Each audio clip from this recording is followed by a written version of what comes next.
Well, let's think about, first off, last podcast Calvin and I did, we were at a camping trip, and we didn't have any of this fancy light or like equipment that Calvin has behind here, nor do we have these cool microphones, Justin right? inspired me. That conversation with you at the camping trip in June, right? Yeah, that inspired June. Me to get all this. We were sweating our tails off. It was oh my God! I think your mom, like, the next day was like, I think last night was the hottest night of the year. I'm like, yeah, probably.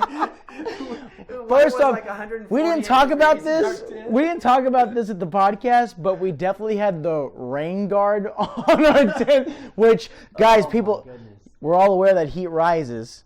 Well, heat wasn't able to rise out of our tent because it basically was a green cloud that kind of kept the heat in.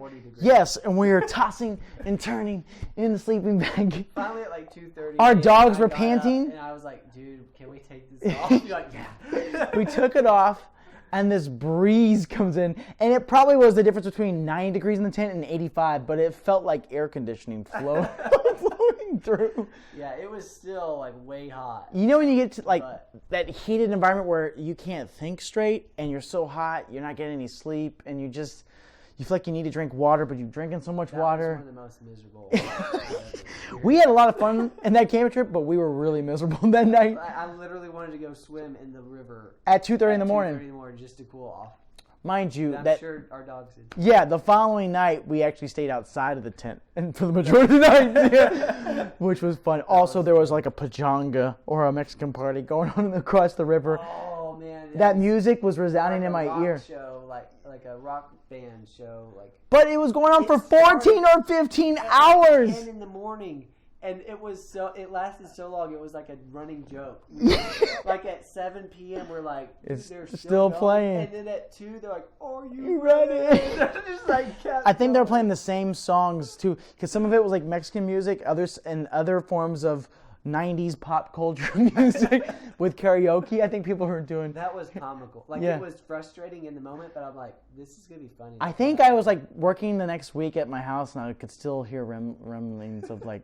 Them playing. But that guy that seriously after like hour 12 that did that. What was the city? Oh gosh, I'm forgetting it. It was past Llano. Where was it? It was southwest Texas in the Hill Country area. Past Fredericksburg. Remember we passed by all the vineyards in Fredericksburg. I'm gonna have to I'll look it up. Yeah, it's just like at 10:30 at night after they've been going all day, just like, are you ready? And we're like, right when we thought they were shutting it down, like we hadn't heard music for 20 minutes, we're like, oh, maybe that was the last one. This guy gets up like, are you ready? It wasn't the second. It was like it was the third or fourth wind for these people. So yeah, that was funny. Impressive. Yeah. But that was literally at that point in time in 2018, which now we're at the end of 2018. It's December 30th. This wasn't even in your like line of sight, was it? Yeah, like. I had been doing. You were tossing and turning about like decisions to be made about what to do, like how to transition out of, or had you? I think at that point I might have done some interviews over the computer, like Skype and stuff, for my gaming business. So like teaching people how to make and sell board games. Right, because you were one of our podcasts was about the game. Yeah, so and the distribution arm of that. Yeah. And then I was like, you were preparing for the August conference that you did. Right. Yeah. And to follow up on our podcast, I did not show off my game really there. You didn't. I ended up just playing. I didn't know that. Yeah. Anyway, we didn't ever follow up on that.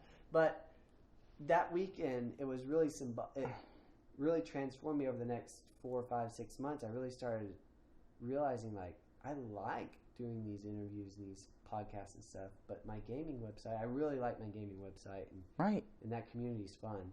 But most of my close family and friends aren't into that, and that's okay. But, you know, when I had new content, and I didn't really feel like I could tell my close friends and family about it. Like I could, it's also hard to understand what tweaks you were making without playing the game, right? Like it's very abstract. So to give you an idea, like I was basically documenting my process of making a game. Yeah, you were. Amongst other things about how you make it and whatnot. But as I was doing that, I was like, man, doing these interviews is really fun. When I did the interview with Justin, I was like, doing an interview with my friend about just whatever we wanted to talk about was amazing. Yeah. I kind of want to just start doing this and building my own personal brand and whatnot. Yeah, low battery. It also was, I mean, I had never done a podcast before, and not to say that you go back and like look at stuff about yourself, but you're basically capturing a memory, you know? And a lot of our memories are now digitized, right? Mm-hmm. And they're on different platforms, all these like social media platforms. But for me, I mean, look, the way like you remember friendships are like memories in your mind. But now I have something that I can show my daughter, right? Hey, you know, Calvin and I on this camping trip, and we documented the camping trip. So cool. Yeah, you think about that, right? And so she'll get to know you. And we even got a piece about us losing the keys. Oh God! And some people came by like, "Hey, did you find the keys?" the infamous dumbass. But I had left them there, and somebody had found them, so I knew I wasn't crazy, right? But yeah. But yeah, your daughter will be able to look at this, you know, and show her kids. My gosh, like, Dad, you were so young. Look how strong you are, Dad. You still had some hair. But I thought the same thing. Like that's cool. That's a neat memory. And then from that moment on, I was like, man. So I started really looking at who I was, like as a human, over the last 31 years I've been alive, and I realized. Creative, always been creative. Caring, competitive. Those are the 3 C's. Okay. You know, there's other things. I'm like curious, and I like coaching and stuff. But cat-like reflexes. Really, cat-like. Calvin. But those 3 things are really, you know, this is what my life has evolved around. Like, I don't like traveling, but I noticed I will fly across the U.S. to go to a card tournament to compete. So, like, I have that competitive thing. Yeah. I will... Probably do the same thing for basketball tournaments. Yeah, same thing for any sport, any game, really. And then caring. Like, I will volunteer my time to, you know, I'll work at 2.5, 4 years at this place caring for people, even though I might not feel as appreciated as the work I'm putting in. Just because I love doing that. I love caring for the people. And then creating. Like, I've always been creative.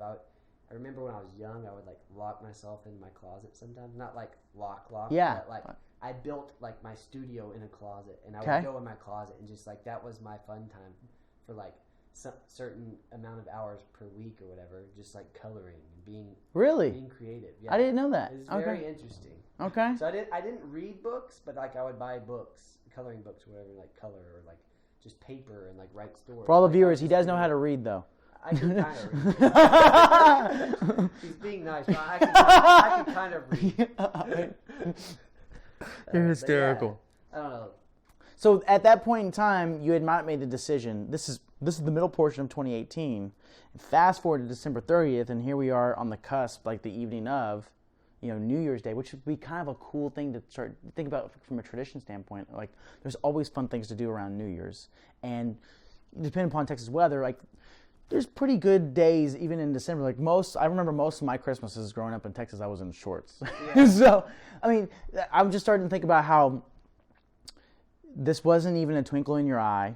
Now here we are, December 30th, and you've put on this tournament. You've built this community that's continuing to grow, right? It's a means of income as far as a lifestyle, right, with teaching lessons, but you've always loved to teach, I won't right?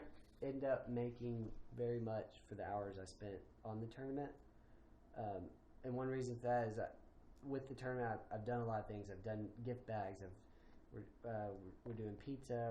I'm giving away pickleballs in the gift bag. Like, yeah, I'm doing a lot of stuff to like promote and for people. I want the players to have enjoy fun. The tournament, right? Well, that's part of your caring aspect, right? Yeah. It is. And I wasn't even talking about like from a monetary side. It was just more like this has been a kind of a change and a shift in your year, right? You were kind of a resident assistant, former kind of administration at that down home ranch. Yeah, so I was a resident assistant for the last 1.5 or 2 years. You had been a part of that organization for, 10 years? Off and on? Since college, probably Which was? 6 to 8 years. I think it was more than 8. I took a couple years off in there, but yeah. So I worked probably 6 or 7 years and then had 3 or 4 off. Okay. So, yeah, over the last 10 years. Yeah, I started in 2008. So, yeah. Yeah, really. I mean, seriously.